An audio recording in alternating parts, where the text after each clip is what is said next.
Hey, Bianca here, and welcome to Teach Like Bianca. And in this video, I'm going to be sharing with you some tips how you can prepare for the first week of school. Let's go ahead and get started. The very first tip that I have for you is to plan. Now, you want to kind of do that backwards planning that you learned for lesson planning, that Wiggins backward design. You want to be able to think about what is your end goal. We're really thinking about the first week of school, but ultimately our long-term goal is seeing how things are going to be for the first semester, trimester, or quarter, not necessarily for the end of the year.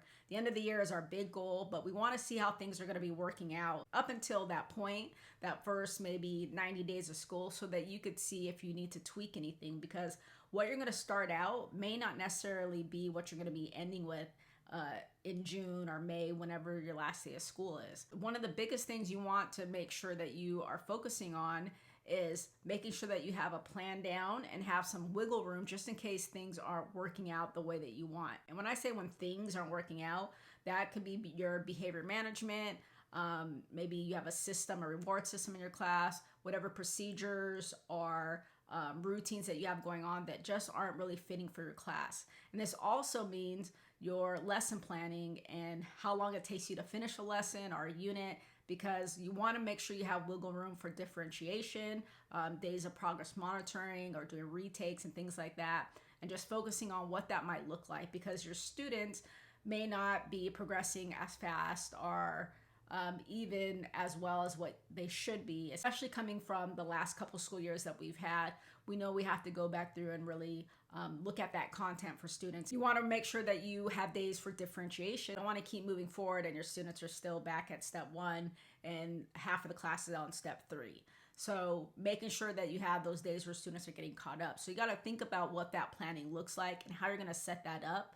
And getting through that very first week will kind of give you an idea of what type of students that you have and what type of students you're going to be working with for the rest of the school year. Next tip that I have for you is organization. So this is very big because organization is going to lead you to your expectations, your classroom management, everything. So you're going to come into your classroom, and I do this every single year, is I just sit in my classroom while it's still in its unorganized state, and I just sit there and I kind of reflect and observe over the classroom. How do I want my classroom set up for success? And usually it's based on the procedures that I have set for my students. So you want to really think about that organization and how you're going to put everything together. What do you want students to do? When you want students to do them, and how do you want them to get things done? So for example, when do you want them to get up and throw things away? Because a lot of students will get up and throw something away while you're mid-instruction, and you may not want to do that because it's very distracting. What does that look like? How do you want them turning in papers? Things like that. Just having that classroom set up so that it's easy for them to do that. They're not in the way of other students. It's not distracting.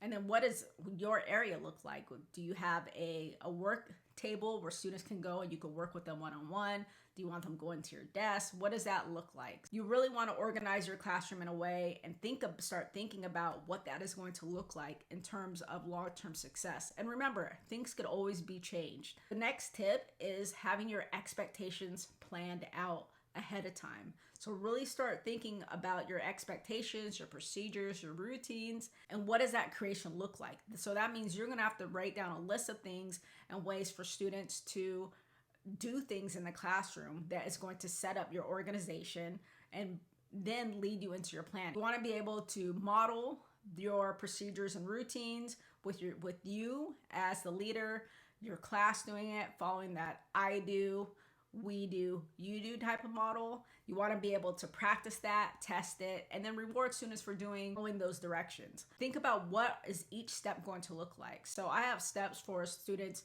asking to go to the bathroom, knowing what time is a good time to turn in work, getting up to throw things away, getting drinks of water, getting their supplies, opening their books and getting their materials out. So are you going to have an entry task? Are you going to have exit slips? Are you going to have a place for students to sit and do work by themselves if they don't want to work with a group?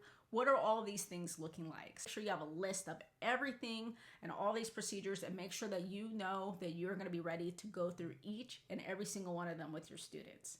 Ideally, you want to make sure that you are creating a system that's going to feed into each area. So your expectations and routines, everything that you listed out, that's going to feed into your organization of the classroom, and then that's going to feed into your planning. What is it going to look like? Make sure the number two things that you really want to do is getting your procedures, routines, because that's your classroom management style. And remember, those things can be changed. You might try something out and it's not going to work, and that's okay.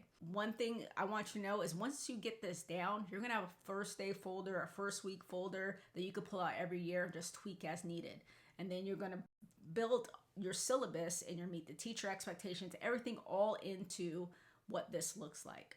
So if you want to learn more about procedures and routines and some things that you might want to implement, go ahead and check out my procedures and expectations video. And if you want a first week back to school checklist, I have one linked down below where you can get it for free. And make sure you watch the next video in this series because it's going to talk about classroom organization and how to set up your classroom for success. Thanks for watching, and I'll see you next time.